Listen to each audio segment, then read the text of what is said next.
You good? All right, Christopher Ainsworth. 3 titles at 19-year-old. How you feel about that? Feel good, I put in the work from my first title. I didn't get much game at my first season, so I work harder to start get more playing time, and so it pay off.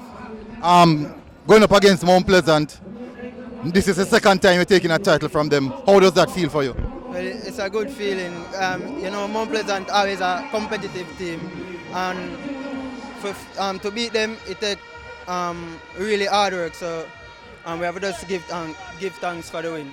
How you feel when you hear the whistle blow at full time?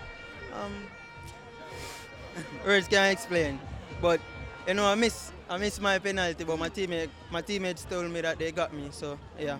Yeah, but at the end of the day, sometimes bad moments happen in life. It's all about how you react to it, and you react positively. The teammates come to you, and then them lift you up. That's a good look.